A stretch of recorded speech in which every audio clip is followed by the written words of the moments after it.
Commissioner Mercado has arrived. So let's say 7:02. We were just very prompt today. So if you wish to speak on something not on the agenda and you are phoning in, please use press *9 to raise your hand. Otherwise, use the raise the hand icon at the bottom of the screen.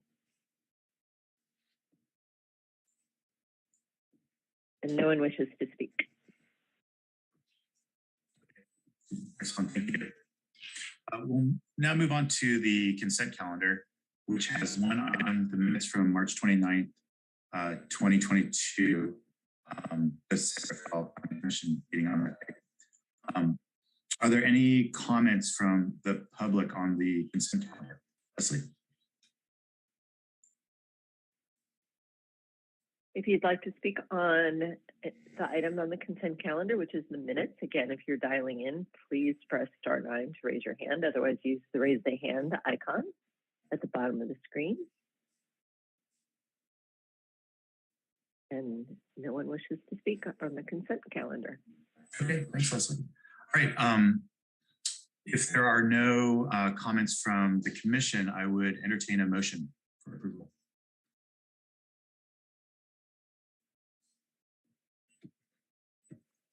I'll make a motion to approve the minutes. This is Commissioner Haveman. I'll second the motion. Thank you. All right. Is there any discussion of the minutes? Don't see any.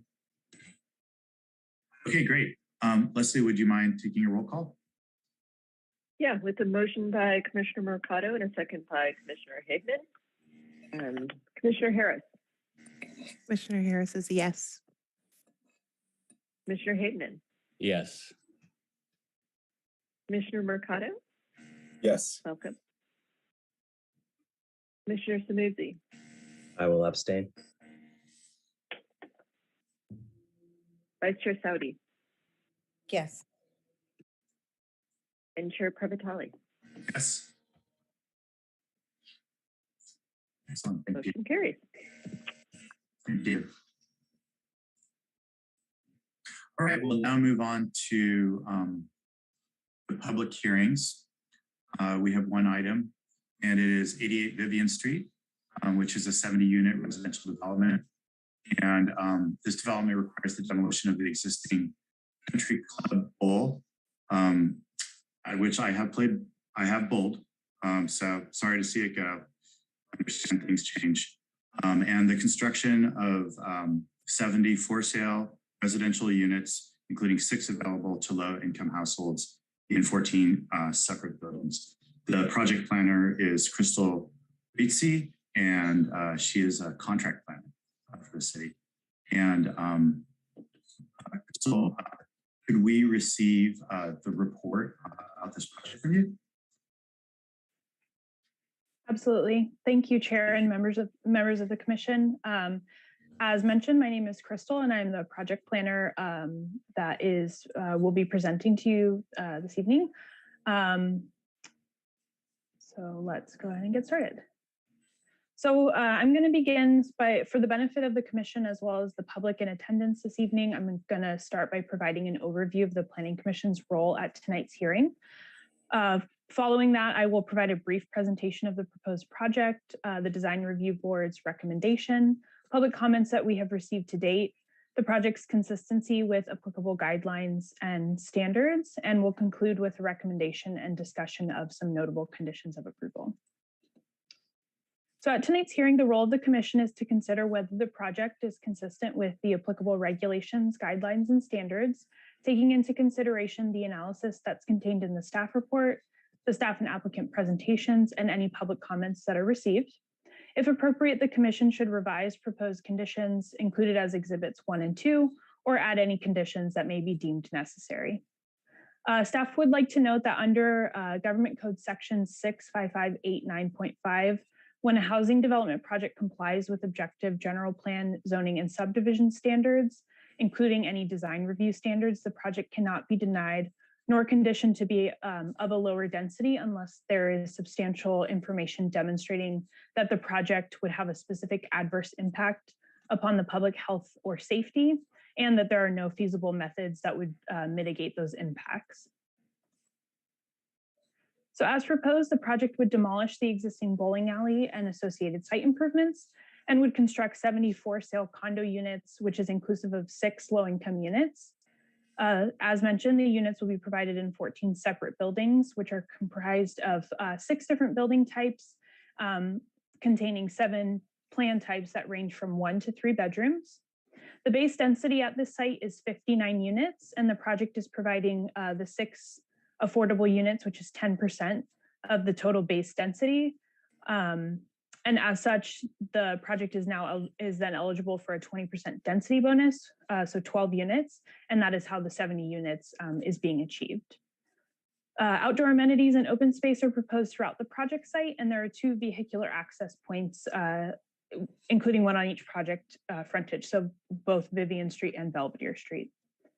As described in detail in your staff report and supporting materials, the project meets all the applicable objective development standards, except that we would like to note that under state density bonus law, the applicant is able to request waivers from development standards.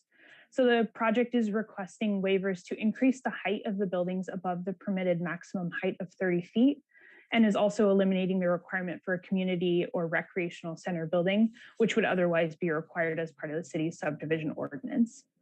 In addition to the requested waivers, we would also like to note that the project is subject to a lower parking ratio, again, because of state density bonus law, and the ratios are detailed on your staff report, in your staff report on page 2. The project was reviewed by the city's design review board in December 2021.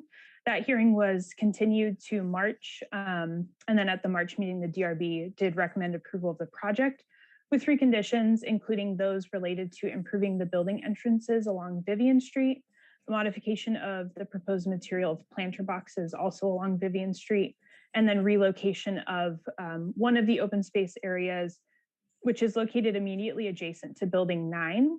And the board had recommended that it be moved between buildings 11 and 12.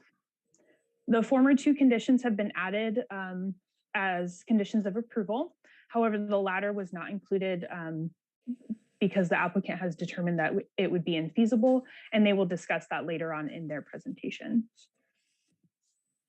Comments and questions received to date primarily relate to the inclusionary housing requirement.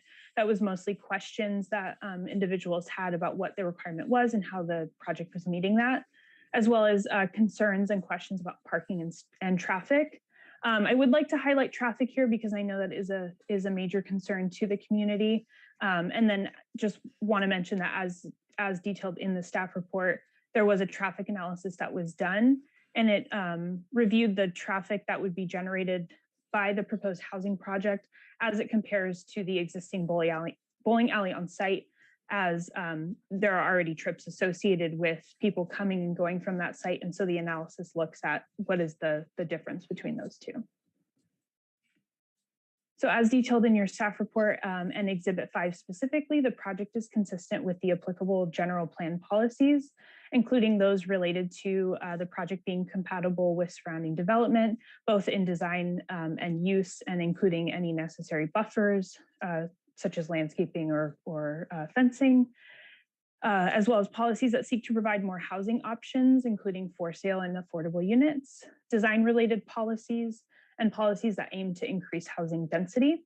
I would also like to note that the project would contribute to the city's share of regional housing needs allocation by providing both market rate and low-income units. And in addition, the project site is identified as a housing opportunity site in the city's housing element. With the exception of the aforementioned waivers, the project meets all of the applicable standards and regulations in the city's zoning and subdivision ordinances. And as a discretionary action, the project is subject to review under the California Environmental Quality Act, also known as CEQA. And it has been determined that it is categorically exempt under Class 32, which is applicable to infill development projects.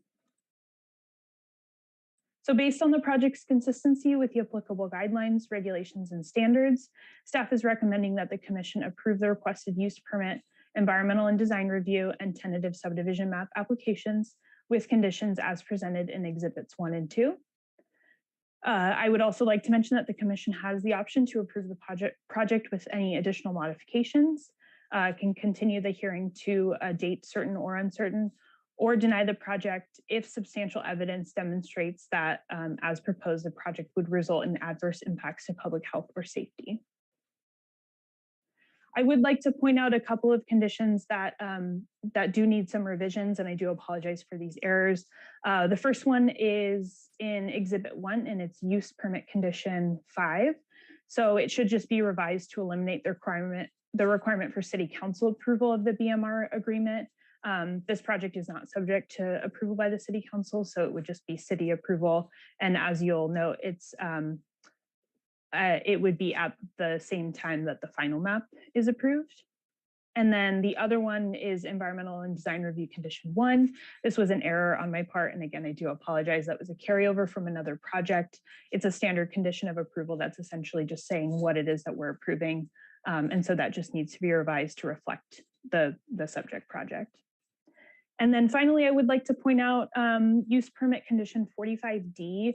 This is mostly just a clarification point. It's discussing the undergrounding of the overhead utility lines along Belvedere Street. However, I would like to make a revision to that condition to specify that those are actually proposed for removal. And so then any that are not removed would need to be undergrounded. That is a condition from the city's Department of Public Works. So just wanted to point those few out. And with that, that concludes my presentation. I know that was brief, but obviously if there's any questions for me, feel free to ask. And I'm gonna switch over to the applicant's presentation just a moment.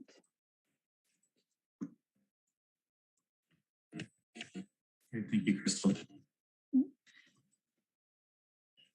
We'll now hear from the applicant, as you mentioned.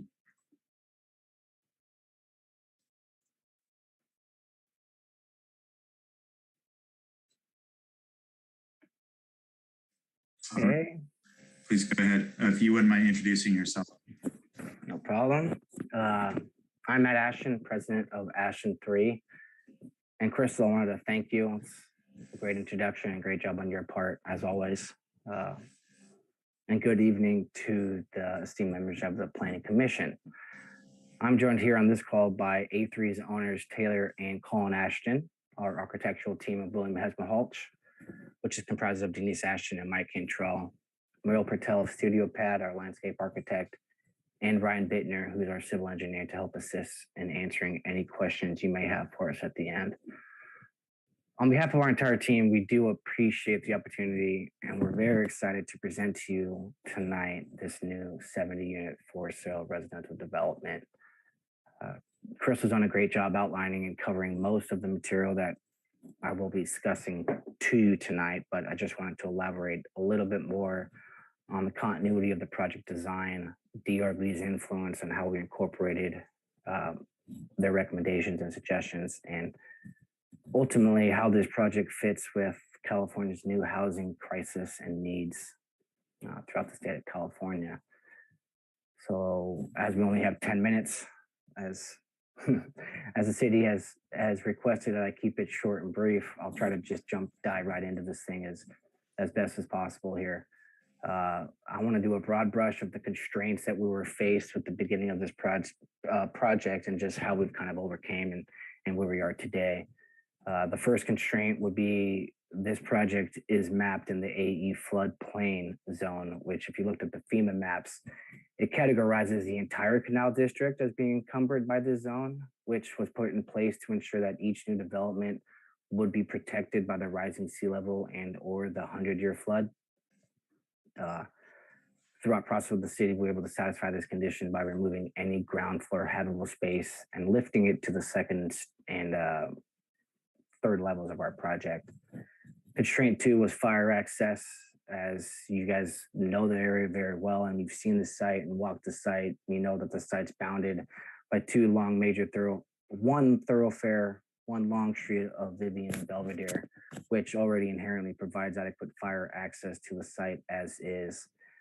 Through constant talks and collaborations with the fire chief, Mr. Robert Snott, and the building official, Mr. Don Jepson, we were able to increase the center drive aisle throughout the project. If you're looking at the site plan, Sorry, Mr. Ashton, sorry to interject, but do you have a site plan as part of Yeah, I'm sorry, Crystal. Can you go to the next slide?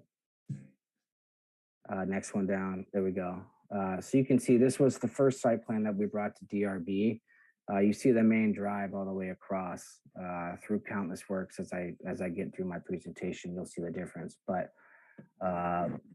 one of the main constraints was fire access as they entered off of Vivian. There was a turning radius point that the fire truck couldn't come in and turn adequately enough to serve buildings 100 on the south side at the same time serving building 400. And if there was a blockage somewhere in the way and they couldn't access that, we ran into issues of alternative suggestions of where they'd come. But working with the fire chief and the building official, we were able to adjust the westernly most building type, which is building 100, and you'll see on the next slide here once we get to it, that allows that fire truck access. That's great to know. Sorry to interject one more time. I think you had a slide previous to this. It was an aerial image. I'll give you more time to present. So if you wouldn't mind just coming back to that aerial image so we could take a look. Okay, so this is just an aerial view of the entire site. I'm aware you guys know this canal district very well. We've outlined it here with the black dotted lines and the highlighted paint. So we're about a 7-iron to the water, and we're close to all local amenities, and we're smack dab into an area that is in dire need of for sale housing, which I would cover later in the presentation. So Crystal, can you go next slide and then probably the next slide to show the updates. So the third constraint was the secondary access point. I got my Zoom thing covering here. Here we go. So now you see the accent point has shifted directly out to Belvedere as well as Vivian. And you can see we adjusted the westernmost, which is now a building 500 on the western side. And we shaved off a unit to add more of a pocket park, which allows the fire truck access to make that turning radius and still have access. So it doesn't cause a collision with the building structures. So not only does it, I think, or do we believe that it serves fire better, but it's a more circulated fill throughout the community. Now that the constraints are out of the way, I don't want to harp too much on those, as that's not the primary focus of the project. I want to jump into our initial hearings with DRB and want to mention what their concerns and recommendations were. As Crystal touched on earlier, I'll just reiterate what she had said, what their recommendations, concerns were. They were enhanced entry raised. They wanted a different material for the planter boxes out front of the project on Vivian. If you've seen the landscape plans and you've seen, we have zoomed in images later on, but they want a different material for the project boxes. And one of the main comments was they didn't want skateboarders to come in and grind on them. So they wanted to give it a more comfortable feel and match it towards what the building's articulations material was in the stucco. They wanted more resident amenities, usable open space, as well as added landscaping throughout the site. So as you see the site plan in front of you, what we were able to do with the resident amenities and usable open space is it's kind of hard to dictate and show a comparison of what the first site plan was to what we're looking at now. The site before this was the previous, and then we've made modifications to our site plan now.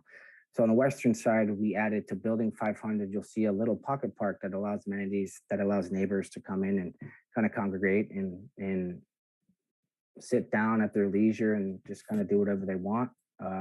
Gives them more openness at the entrance of the community of Vivian, which we think adds another benefit to everybody.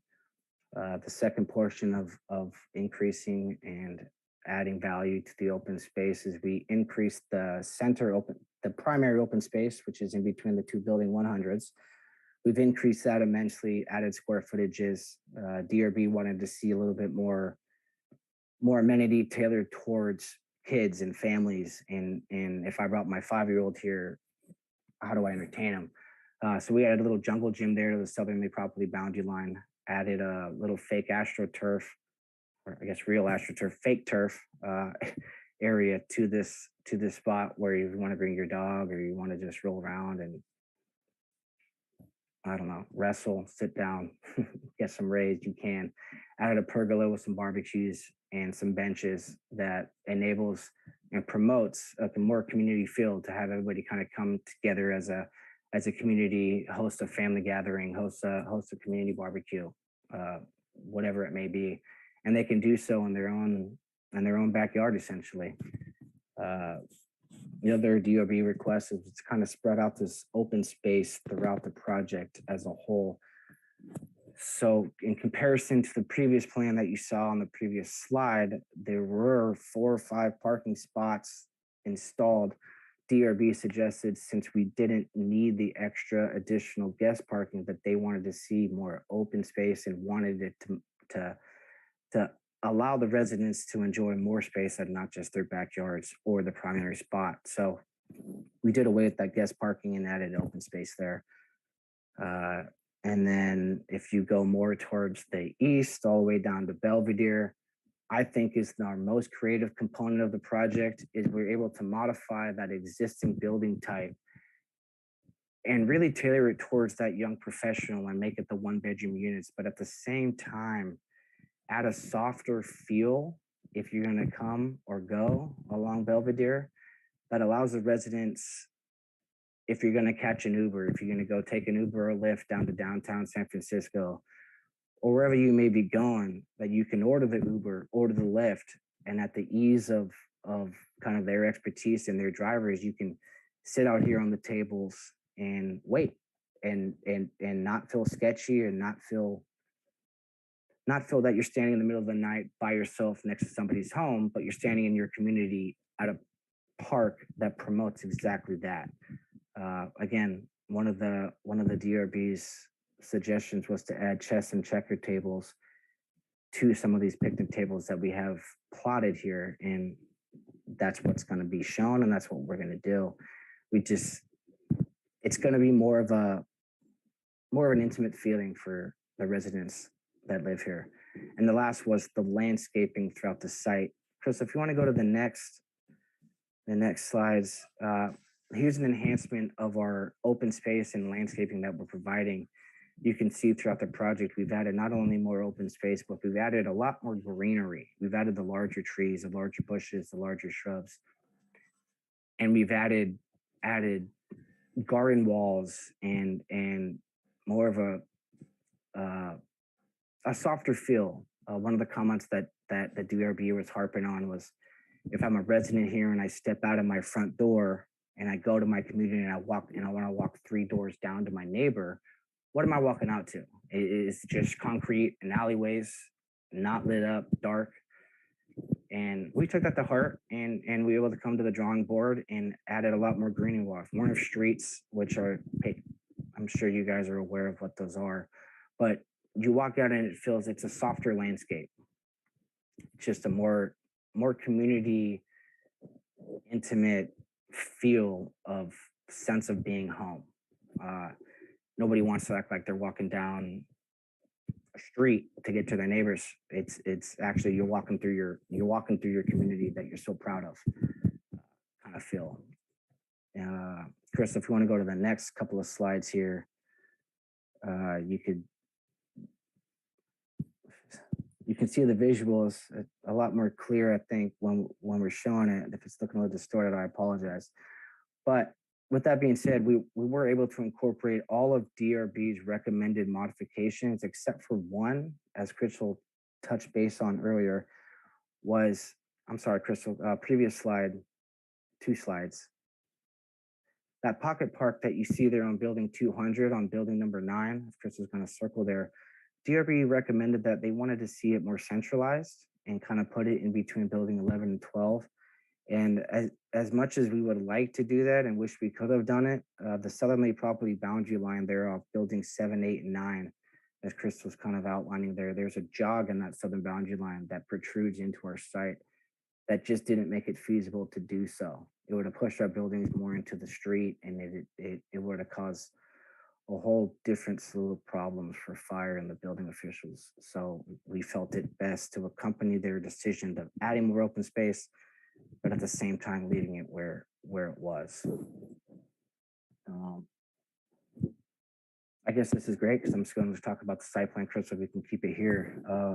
So with our different creative alternative site plans, I think this was our 4th or 5th redesign. I don't know if Crystal wants to correct me on that. But we got very creative, and we think that our site plan and the product type caters to that segment of the market who are very fortunate enough to live in this area in the Canal District and just kind of down in the San Rafael area, who may be priced out of the surrounding areas.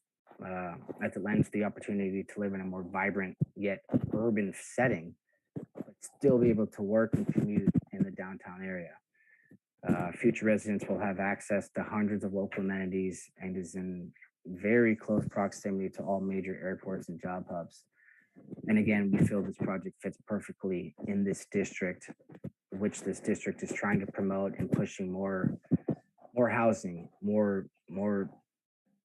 communities, more for sale housing at that. Chris, if you can go just kind of scroll through the next couple of slides, I want to show the commission just kind of how the you can see the elevations of the site. It's got a very urban feel, yet very welcoming and comforting from a street scene perspective. As you drive down Vivian, I'm sure you guys have been down in this area. You all have been down in this area and seen what it is today. We think this is just going to give this entire area a facelift, for lack of a better terminology for it. But we do believe that it's the perfect catalyst for future projects down in this area, and hopefully this project can be the North Star for future developments that this area so badly wants and needs. Chris, if you want to just kind of keep scrolling through a couple of these other elevations that we have, you can see what it's going to look like. This is on Belvedere looking west. It's kind of the same articulation along Vivian. One of DRB's comments, you can see the front doors there with the guy in the beautiful pink shirt standing. Standing there. One of DRB's comments was they want to kind of see an enhancement of that front door and make it feel like a front door. Our thought process was keep it urban, keep it unique. But it's one of the conditions that we're going to go ahead and kind of do some improve, maybe do some decorative tile around or whatever needs to be to kind of show. I mean, we're going to show address tiles on there as well to make it clear that if you're dropping somebody off at a particular address, you don't come up to a community where you have to drive in and then just say, where do I go? Chris, if you want to keep going. Here's another internal community. This is on Belvedere. This is that pocket area that I said that you can wait for your Uber, sit down on the nice couches there while you wait. Well lit, street lights, a bunch of vegetation, a bunch of trees, and you feel like you're standing as is. I don't know if I'm hitting my 10 minutes, but now that we all have a clear vision of kind of how and why this project was designed, I do feel it's extremely important to mention that this project is not only going to be an asset to this neighborhood, but it is also consistent with each development standard outlined in the city's zoning code and general plan to a T, utilizing the state density program and meeting all of the requirements. We believe, or it is, meets exactly every code to a T. And with the updated housing element that you guys have adopted from 2015 to I believe it's 2023, Crystal, correct me if I'm wrong, but it does identify this entire Canal District as a point of emphasis throughout the city as an opportunity zone, which greatly stresses the need for new for sale housing. So not only does it meet your new housing element, it meets every development standard, and hopefully it's the North Star moving forward of what the city should expect from developers coming through and trying to develop new housing sites. With that, I think I'd like to wrap it up. I think I touched base on most everything we needed to do. If any of my team wants to interject and finish it off, feel free to do so. But I think I've taken twice the amount of time that I've been allotted for, but again, we have our whole team on the call. So if we have any public comments or any comments from the planning commission, we have more than capable hands to answer those.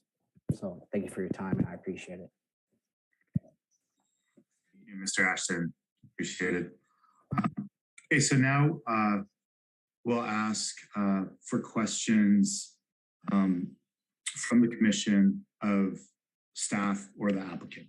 So feel free to signal if you have a question or just go ahead and ask the question. Commissioners.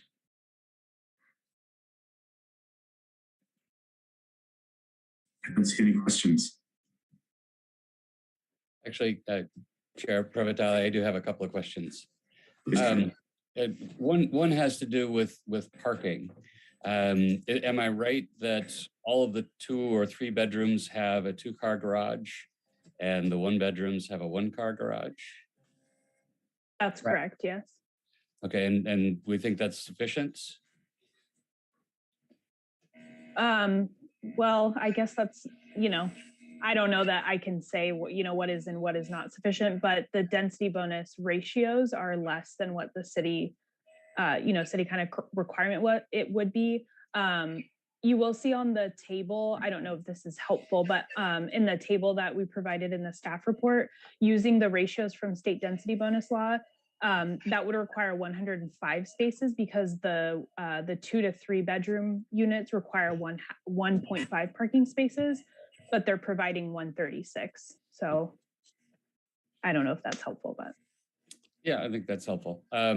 Thank you. Yeah, and just a question, traffic into and out of the complex onto Vivian and Belvedere. It was noted, I don't, the number of trips that are planned in and out of there seems reasonable to me. What I was really struck by was how there could only be 1 more AM trip out of the complex than there is currently. And what constitutes AM? Is that everything before noon?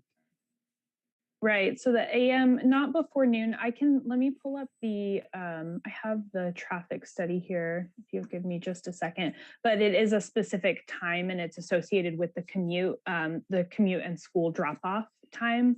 And I'm sure that you're aware of this, but they use the published rates from the ITE manual. So the Institute of Transportation Engineers, which comes up with whatever ratio it is for, the bowling alley, and then the ratio for, which is maybe not necessarily always reflective of on the ground conditions, but that's how they came up with those changes. But let me just see if I can find that.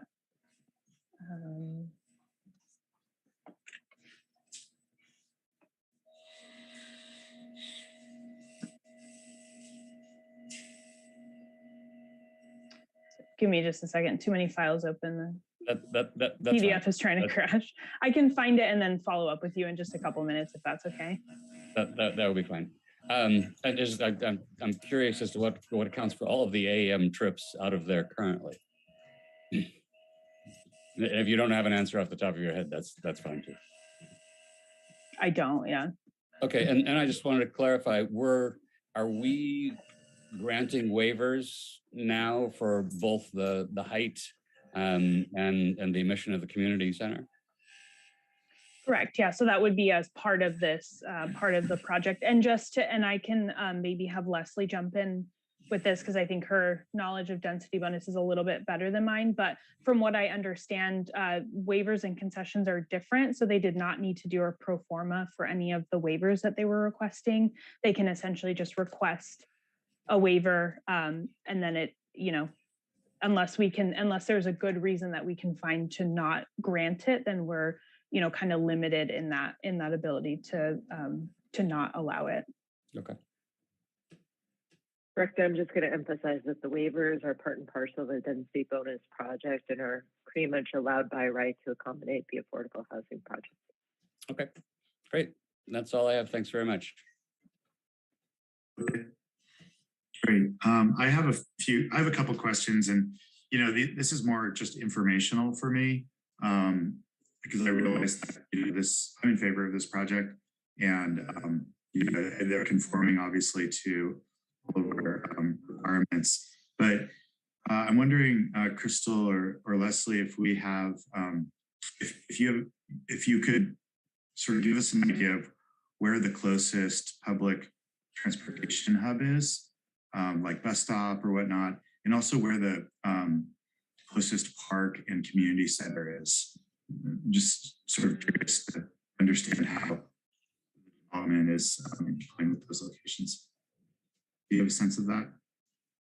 Sure. So the bus stop I can answer. So there is one that, so this came up when we were discussing with Public Works regarding frontage improvements, because the tentative map kind of opens up that opportunity for the city to ask for any sort of frontage improvements. But frontage improvements that are requested have to be within the context of the adopted, documents that we have. So one of the things that Public Works had recommended was, maybe let's put in a bus stop. And so we had kind of looked at where the surrounding bus stops. So there is one just around the corner on Canal Street. I can actually just share my screen if that's helpful to kind of visualize here. So, oh, I'm sorry, I actually don't know if I shared the right one. Screen 2, yeah. Can you see this Google Maps? Yeah. Okay, thank you. So here's the site, and then here is this bus stop over here on Canal Street. There's also one on Mill Street, and it looks like they're servicing a handful of routes. So that was something we looked at. There is a specific document for the Canal District, and there's, it like breaks up the canal into kind of different areas, and there's some policy direction on establishing like linear pathways and parks and that sort of thing. But then in terms of the nearest park, I would say probably Pickleweed is the closest. So it's not, I wouldn't say it's exceptionally close in terms of if you're thinking about, a standard person of a standard ability, and then thinking, obviously of people with disabilities and that sort of thing. It's not, I wouldn't say like in that close of proximity to where it's, you could get there in a quarter mile, or because I think the quarter and half mile are sort of the standard for how far people are sort of willing to walk. Obviously, there's people that will walk a mile to get somewhere, and some that won't walk that much. So I'm not sure if that helps. No, that's great. That helps. And I know that there's a very vibrant community center there, Pickleweed, that which the family uses quite a bit. And just one more question, Leslie. I think this one is for you. We have, didn't we receive a grant to do some redevelopment planning for the canal? We did not receive that funding. However, we didn't. We are going to apply again, and we have a better chance this time because one of the criteria is how long you've been kind of waiting for the funding. So we were new last time, so we have a year behind her. So we're hoping for it. We're going to be applying again. Okay. I mean, it would be great. Obviously, I feel like I'm stating this, but it'd be great if we could incorporate some more parks nearer to this development, and at least one park. And as Crystal mentioned, try to improve the public transit situation down there through the funding and the redevelopment effort. So that we can all bear in mind when the time comes. Excellent. Okay. Well, thank you. Any last questions from the commission? Yeah, I have Chair, I have a couple of questions. This is Commissioner Mercado. One, are these condominiums? Okay. And then two, has there been any community engagement or community meetings regarding this project? There have not been, no, just there was conceptual design review in 2019, which was a different applicant, substantially similar project in terms of number of units, general layout, open space, that sort of thing. And then there was DRB in December of 2021, and then DRB in March of 2022. And then just kind of general public comments and coordination. There was someone who called me from the gas station that was kind of adjacent to it. It was actually the friend of the person that owned the gas station, and had some questions about just redevelopment in that area and opportunities for, the project to potentially provide EV charging stations and some kind of coordination with that. But aside from that, there were no neighborhood meetings or anything held. And then is the site gated? I couldn't tell from the site plans. Like, is it going to be It is. fenced off? No, so there's a fence along the, actually here, let me just pull up the plan so I can show it to you. So it's not gated on the Vivian Street side. There is a CMU wall along the, I guess that would be the eastern property line, because there are some auto uses between those two. So along this portion of the property, there's going to be a wall dividing that. And then there's a couple walls between these units. And I think some right here to attenuate noise between the roadway and the public open space, or the private open space here. But aside from that, it's not gated, and there's no fences or anything. Okay. And then I know they didn't have to do we're doing the waiver or the bonus, but there was no pro forma. But do we have any idea what the price point may be for the non-affordable housing units for sale? I do not know. I think that would be a question for the applicant potentially. I don't know if they would know either. So Matt, if you want to jump in on that one. Is it low? I'm sorry. Is it low income? No, the non-low. So the market rate housing, if we have any idea what I'm sorry. Mm-hmm. Yeah, could be potentially going for. So yeah, Mr. Mercado, this is Matt again. Just to justify that, yeah, we have these planned, and again, market rate is always dictated by what the market is wanting and seeing. But we have the 3-story townhomes ranging anywhere from the 8s, maybe to the 9s. Again, it's all dictated by what sells and what the buyer is wanting to buy in this area. And then to touch base on your initial comment of it's gated, that was kind of the initial intent of the project that we wanted to do. We were directed to not through the city. So see if we can answer both of those questions with my one comment. Yeah, thank you. Thanks. That's it for now. Thank you. The only thing I'll add is I noticed in the agenda packet that there was a notice of public hearing mailed so to residents within a 3-foot radius. So I don't know if that helped to switch some of your concerns, Commissioner Mercado. Seems like there was some notification that went out to the neighbors. Okay. Commissioner Sade, go ahead. Yeah, I had really a question for Crystal or Leslie. I noticed in the packet the agenda packet received, most of the correspondence was really questions about the project. There was no real feedback. Did we get any other written feedback or calls, or are we just expecting to hear public feedback in this public hearing? Yeah, so I can answer that. There were no public comments really received. There were a few comments received at the design review board hearings, but a lot of them, as I'm sure you can understand, because the public doesn't always know what the purview of design review board is, and that's totally fine.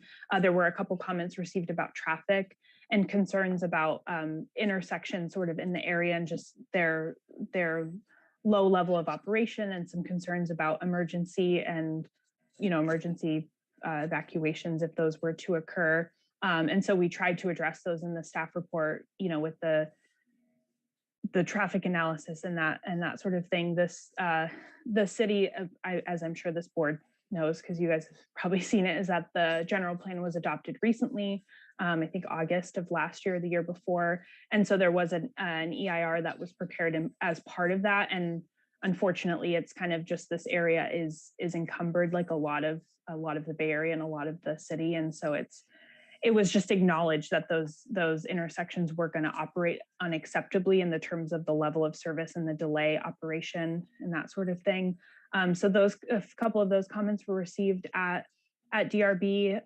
But aside from that, yeah, just, questions. And I do apologize if it was inappropriate to include the questions as part of the packet, but just wanted to make sure the long history of the project. So, but yeah, aside from that, no real comments that I've received, via phone call or or email. I was in touch with a couple members of the neighborhood association, and so I'm not sure if they're in attendance this evening. They may want to provide some comments. But yeah, that's sort of what my experience has been with the project. Okay, great. And then the other question I had was regarding safety on the site.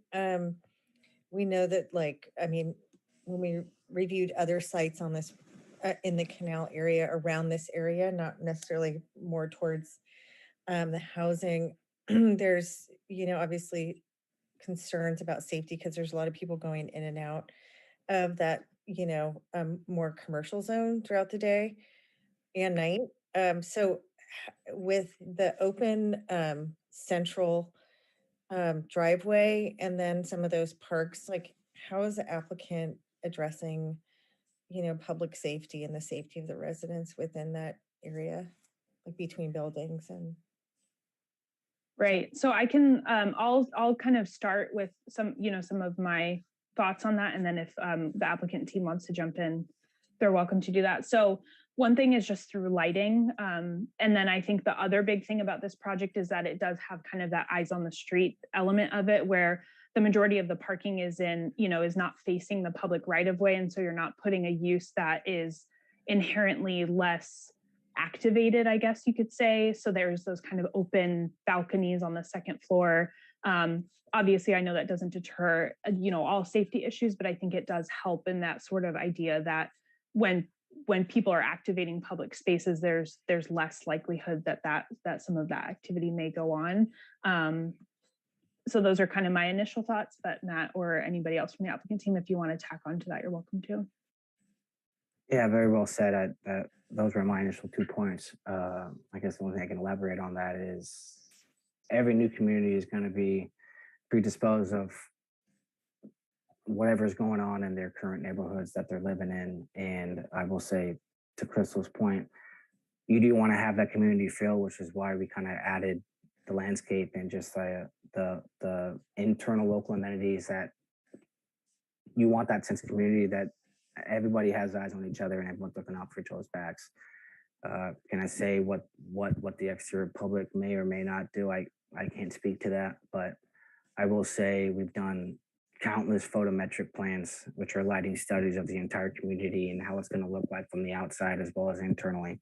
And it's going to be well lit, and all the balconies and adjacent entrances to the homes, they're going to be well lit, well monitored, and hopefully it deters any outside interference. But yeah, that's great. I think actually projects like this will actually help the community be safer and provide more of a neighborhood feel. So I just was wondering how that was addressed, because it's not really part of the packet, but it was just out of curiosity.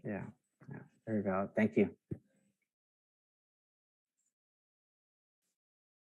Okay, great. Any more questions? No. Okay, great. Excellent. Let's move on to any comments from the public. Leslie, do we have any members of the public to this? Yeah, so if you're dialing in, please press *9 to raise your hand. Otherwise, use the hand icon at the bottom of the screen. And Melanie Stein, or Steen, should be right. Melanie, you have 3 minutes. Can you hear me? Mm-hmm. Great. My name is Melanie Stein. I'm calling in support of the project. I was born and raised in San Rafael, and I'm really excited to see more housing, especially housing for purchase, coming up in this area. I actually think the design is really well done. It looks like it really fits in with the vibe of San Rafael. Very tasteful. I'm very excited to see the landscaping and that there's not so much on-street parking. All the off-street parking is a great amenity. I encourage you guys to approve the project as proposed. Thank you for your time. Great, thank you. Thank you, Melanie. The next speaker is Jerry Di Pietro. Jerry, you have 3 minutes. Thank you so much, commissioners. My name is Jerry DiPietro. I own the building across the street on Vivian Street. My father was one of the original developers down there. We actually donated what became Vivian Street, or what is, to the county, because when the bowling alley was built, they landlocked themselves and didn't have access to that parking lot. I'm speaking tonight just because I'm a little concerned about not enough visitor parking, and that I may have to take some changes for my parking lot to keep overflow people from coming in and taking our customer parking. So that's one thing that I see as kind of lacking in this project. Thank you so much. Okay, Jerry. If anyone else wishes to speak on this project, please press *9 if you are dialing in, or use the raise the hand icon at the bottom of the screen.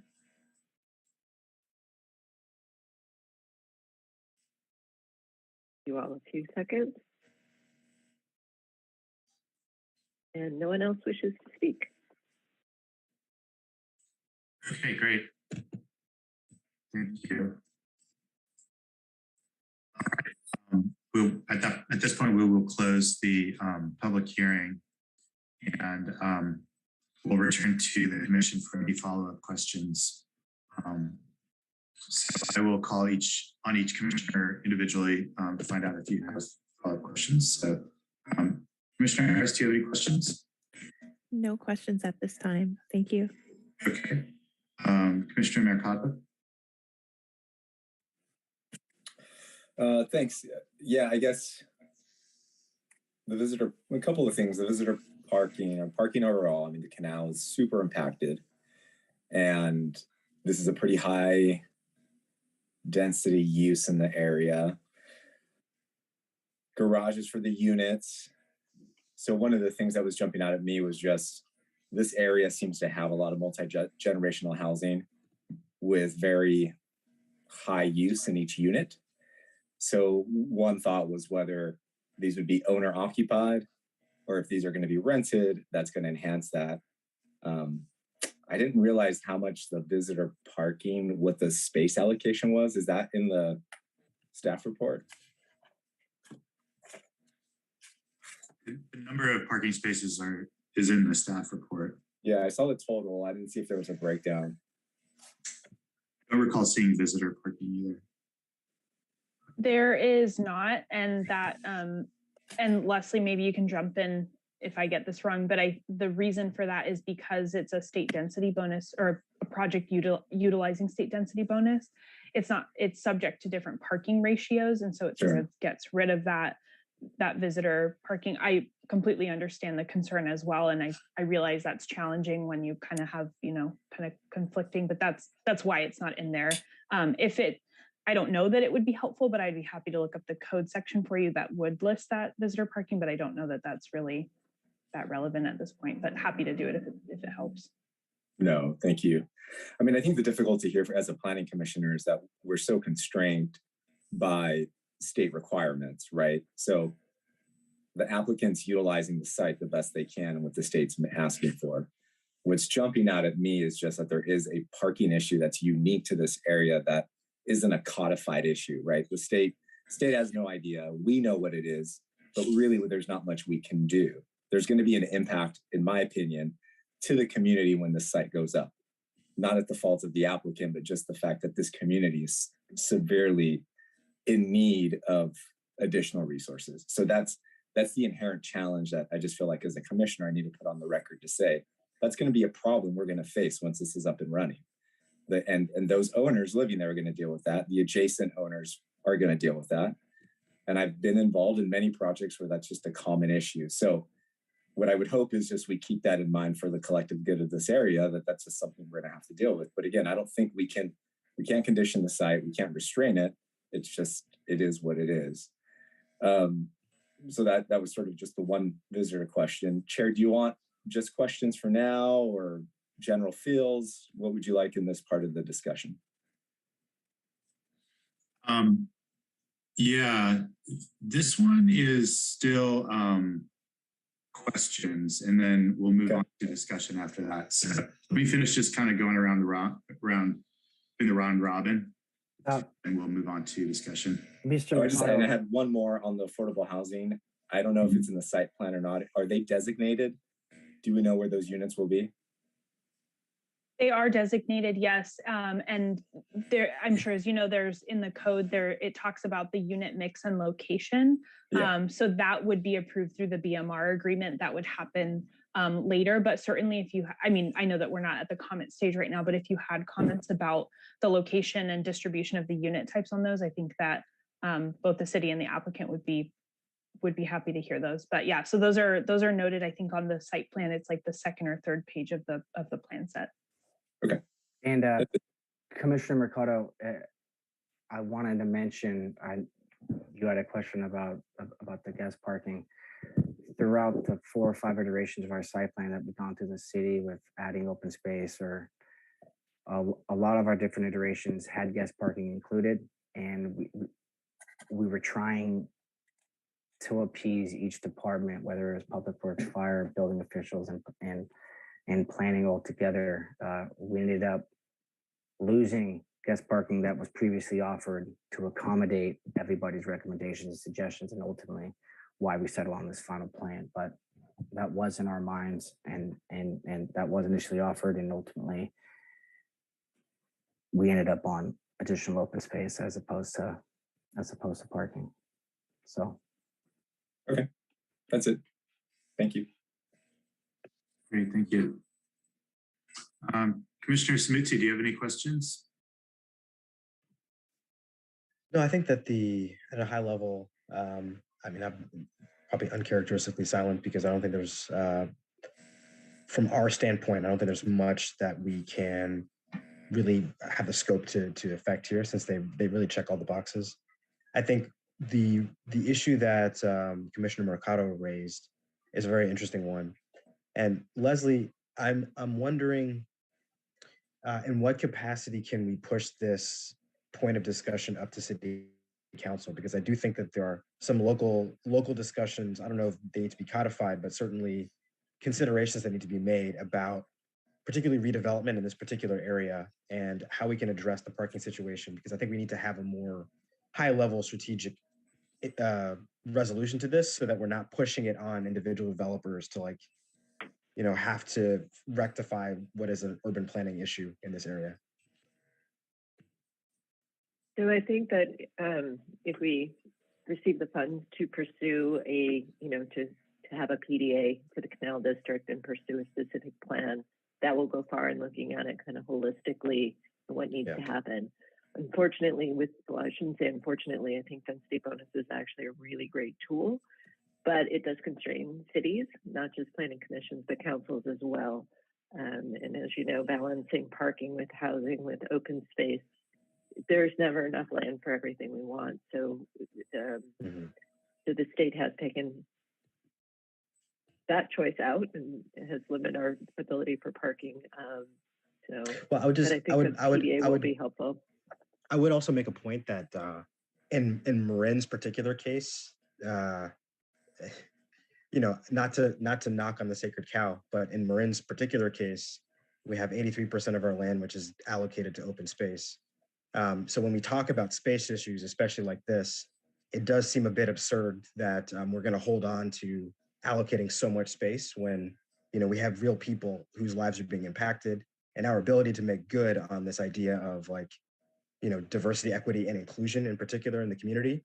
You know, if we're really prioritizing open space and having 83% of it for people to go on walks, when we have this, you know, some questions need to be asked and voiced publicly. I don't know if anything goes from it, but we need to raise that as a serious point that we should discuss as a community.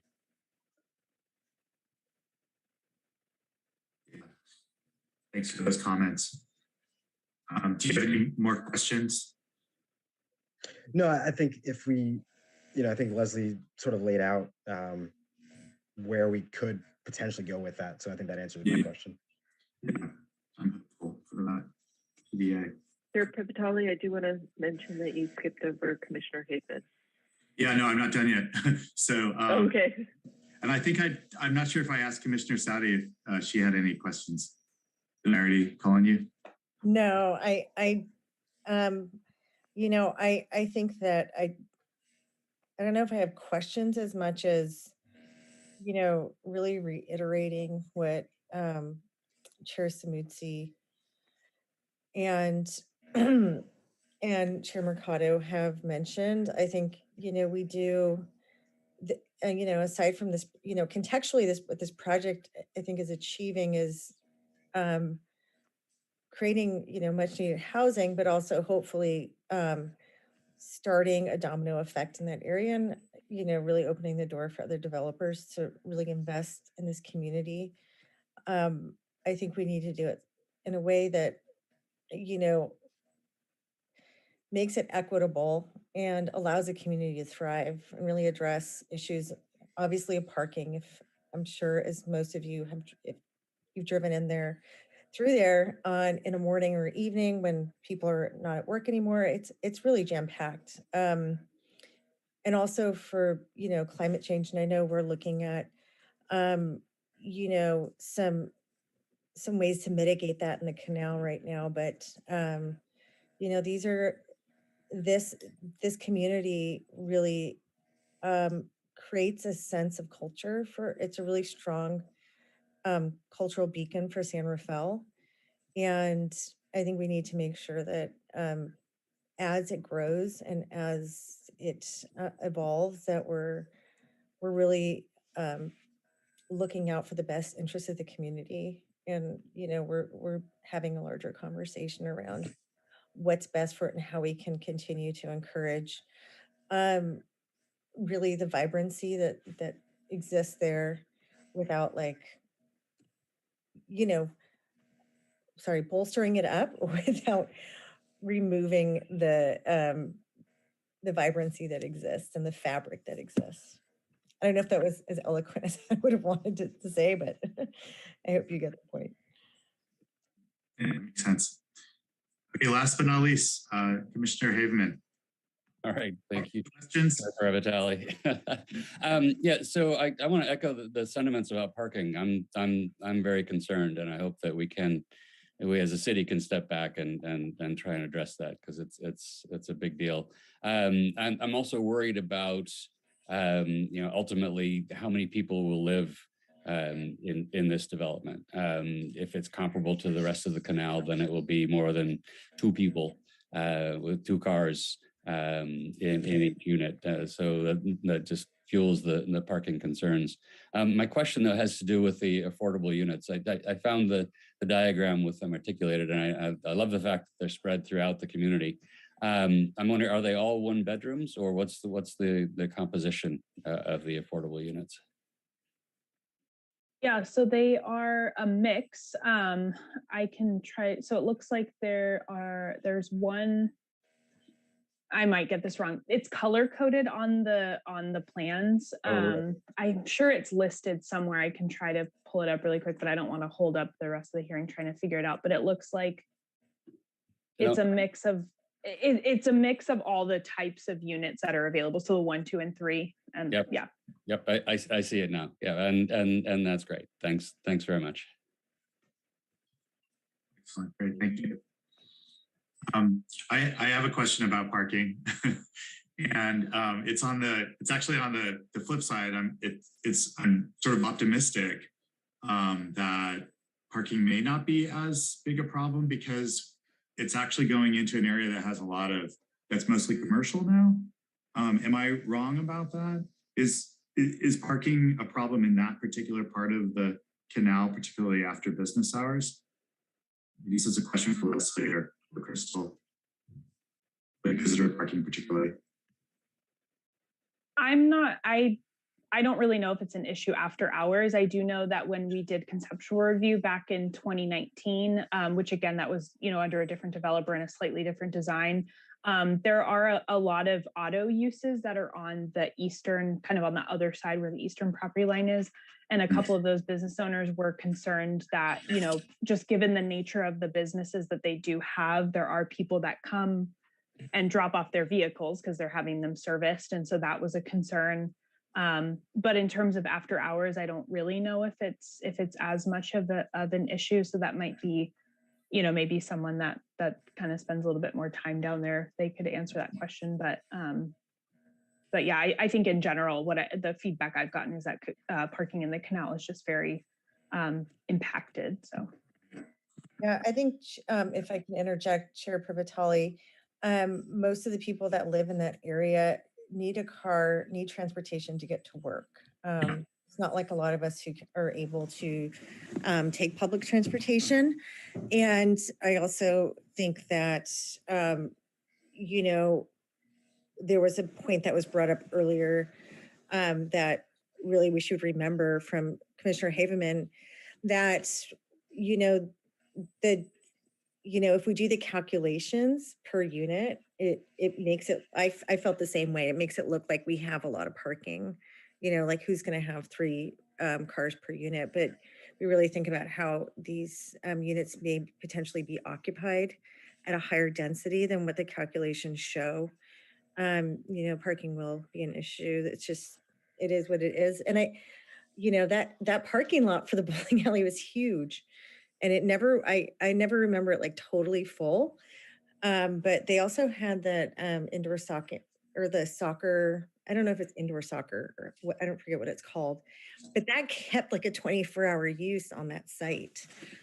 So I wonder if that like really can, you know, knowing that, if that can really give us a sense of what parking might be like for.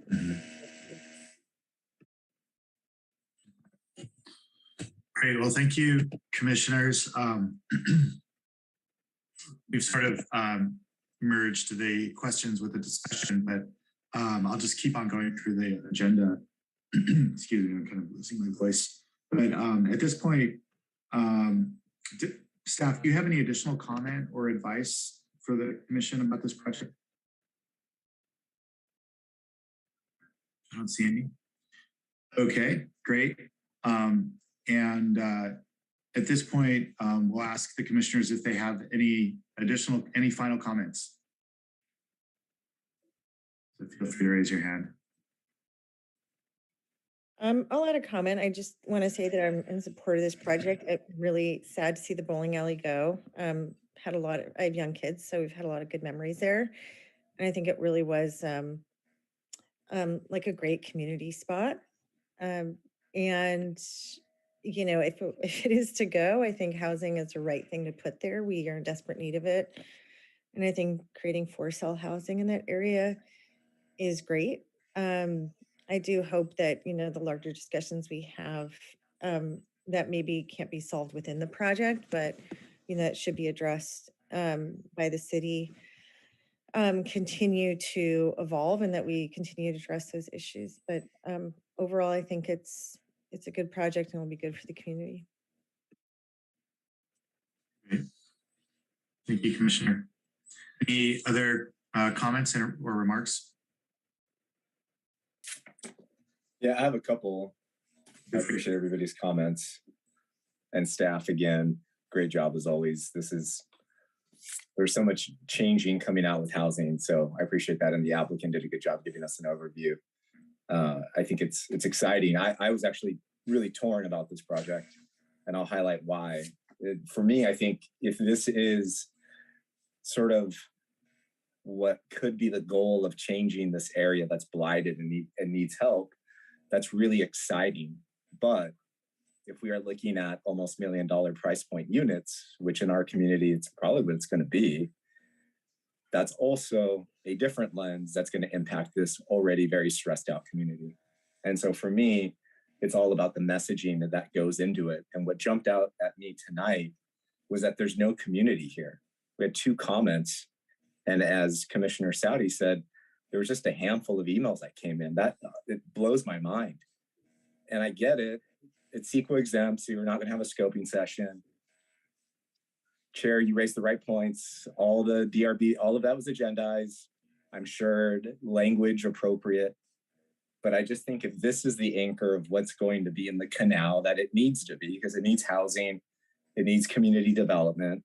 It's sad that we don't have more of the community here to provide the input so the developer can finalize the tweaks for this site to incorporate it into the community. And that's also what jumped out at me is I'm going to support this, but I don't think this site has any feel of the canal associated with it. And I know I'm not the DRB, and I'm sure they did a great job, but I don't see this being it doesn't recognize the community of the canal. There's nothing there that shows me how it ties into it. It's a high density unit. It's going to be right where this old parking lot is. It's going to be a lot better than what it is now, but it's going to be its own somewhat distinct little micro community. So that's problematic in my mind, because I think if this is the direction we're going in, which is what we need to do, then we really need to think about engaging the community and incorporating these kind of projects to feel as part of it. And again, I don't think we can ask applicants to do that. I think as a city, it's something we need to think about how to do. So that to me was a little bit of a heartbreak because I just didn't see that incorporation of it. And again, that's just something I think we need to figure out. The one thought more substantively on the parking is, since we are approving a subdivision and there's going to be the drafting of CCNRs, what I would hope is that in those CCNRs, there's no parking restrictions. And by that, I mean, if we don't want to impact the neighbors where there's already going to be fights over parking, I'll put it on the record, code enforcement be ready, then let's make sure that as the CCNRs are drafted through the approval of the city attorney and the planning department, that there's no other reduction in the ability to maximize the parking on site, forcing people, especially multi-generational, multi-families, where you're right, this is going to be 3+ cars, because everybody needs a car to hit the construction site, to go to the on-site spot, or to go up north to work in the different ag industries. So that may be one way to reduce it, which is to not limit the on-site. I would encourage that be something. Again, it's not a condition of approval I can ask, but it's just a comment or something for staff to consider. But again, overall, I mean, it's needed, so it's definitely a step in the right direction. Thank you for your comments. Those all make sense to me. Any Leslie, additional comments? Go ahead, Chairman or Commissioner Smitzy. Leslie, are any of those questions that Commissioner Mercado raised actionable? I know that you referenced the grant, but so, like, for example, looking at how the city can either facilitate or support community and being more engaged and involved in the process of inputs and engagement with developers for some of these kinds of projects. I think that would, be something that I think we could support even outside of that, or, at least start to think about how the city might be involved in facilitating that. Without a doubt, I think there's two kind of avenues for that. One more formal through either specific plan policies and procedures, resolutions from council. But I think what has been discussed here has resonated with me, and I think staff in and of ourselves, and I don't mean Crystal, I mean me, can be more proactive in having neighborhood outreach sessions, even if it is not a requirement, because I think your comments have resonated very strongly with this planning manager. So thank you for those, and I've taken them to heart. Cool. But yeah, I just want to also reiterate to the applicant that this is not a reflection on their project at all. There are a set of restraints that developers are under, both from a design perspective as well as a financial perspective. So I just want to make it clear that this is not a pointed criticism at you guys whatsoever. But this is more of just sort of the system in which we're operating, and your particular case just kind of provides a good opportunity to raise those points. But I think from the project itself, the merits, I think it's a very excellent project, and it provides something that is needed to the community. So that is much appreciated. And we appreciate that as well. Thank you. Great, thanks, Commissioner. Any more comments If I might, I want to Please. echo most of what's been said, including the sadness of the with regard to the departure of the bowling alley. It's a little bit of a landmark. But yeah, Commissioner Mercado, I really appreciate your comments and the way you said it. And I won't try to parrot it or rephrase it. I just want to echo it. So thanks for that. Also want to echo that, yeah, I like this project. I think it's very well put together. It just has externalities on a community that's got really unique features. And that's not your problem, that's our broader problem. Great, thanks. Yeah, I also echo all the comments. I guess, if one thing we could do next time around is when we do community outreach, send communications out in Spanish. It's a question for the staff. Did that happen, or were the notices in English? Yeah. They were just in English. So okay. Another blind spot highlighted. Yeah. Okay. And I'm on the housing element right now, and also I have some experience, actually just through my mom mostly, who taught in a mostly Hispanic community in Watsonville, California for many years. She was a middle school teacher. Yeah, it's really hard to get people who are non-English speakers and people who are recent immigrants and non-citizens to participate. So I don't think we can just rely on mailers, but we have to actually work with members of the community who act as liaisons, to get community feedback on projects like this going forward. So some food for thought. Okay, great. Well, since it doesn't look like we have any more discussion, I will entertain a motion to approve this. Does anyone want to make a motion? So moved.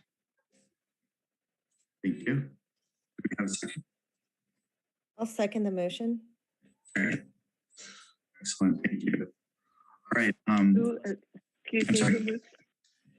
It was Commissioner Samuzzi who made the motion and Commissioner Saudi who seconded it. And can I clarify that the motion includes the corrections as highlighted by the staff planner? Yes, that is correct.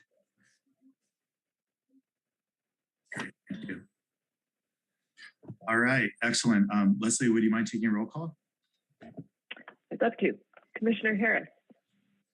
Yes. Commissioner Hidman. Yes. Commissioner Mercado. Yes. Commissioner Samuzzi. Yes. Vice Chair Saudi. Yes.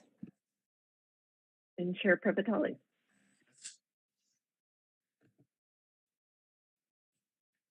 That's a yes. All right, thanks, Leslie. Motion carries. Excellent, thank you. Thank you, Leslie, and congratulations to the applicant, and best of luck with the project. We'll now move on to the director's report. Leslie, would you mind giving us your report? Yes, thank you. So I am excited to announce that at our next meeting, we will have a new commissioner, Kelly Schock. So she did her orientation and her swearing in. She was unable to make it today.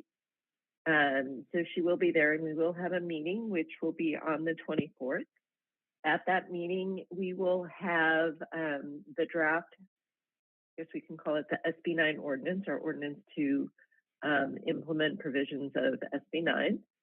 So I'm excited about that. And we will also have revisions to the rules and procedures to make the changes to reflect the streamlined DRB review for certain housing projects.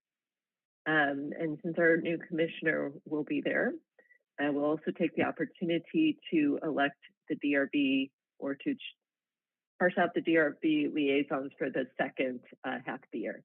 And I did get an inquiry by Commissioner Harris about what does that mean, being the DRB liaison?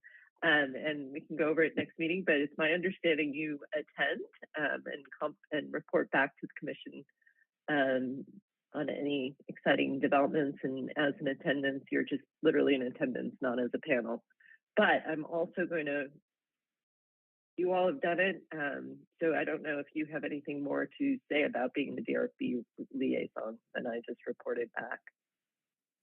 Leslie, I actually have a Sure. question. Didn't we put in our name for certain months that we were available a while back? Okay. Yes, yes. I'm But we sure. only, since we were down a commissioner, we only did the first 6 months. So I think with the exception of Commissioner Samuzzi, who signed up for his 2 months right away, the rest of you have 1 month to go. So yes, you could leave early. The other exciting thing, depending on your opinion, is that we will be starting hybrid meetings starting the second half of June. So DRB will be hybrid on June 21st, and the first hybrid planning commission meeting will be June 28th. So that, actually, I'm a little excited about that. So the expectation is that commissioners and staff and hopefully applicants will be present in person. Obviously, if there's a conflict, if you're feeling fine that may be contagious, we don't want you there, and we'll do something. We'll have you call in, just like Chair Previtali did the other meeting from Texas. So, and that is what I have. And at the 614 meeting, it is the Brookdale project, which is on our major project webpage, and it is 10 units. And so it will also not just be our hybrid, no, this is the 14th, the one before the hybrid meeting, is going to be our first project with the streamlined DRB review. So we will have two representatives from DRB be at the hearing. And so we will go over that next meeting, but I'm letting you know, we'll kind of, it sounded great on paper, but I'm sure when we get there, there'll be a little kink. So we'll just work with it and go with it. So I think we'll have like a mini DRB and then switch it over to, they'll give their recommendation, then we'll switch it over to the Planning Commission for business as usual. So exciting changes ahead. And that's my director's report. Great, thanks, Leslie. All right, now it's the time for any to have any additional communication. So feel free to share any additional communication you'd like to communicate. All right. Seeing none, I will officially adjourn the meeting. Thank you, everyone. Thank you. Thank Have a you. good Thanks, everybody. Thanks, Thank Leslie. you. Thanks, Danielle. Bye. Bye.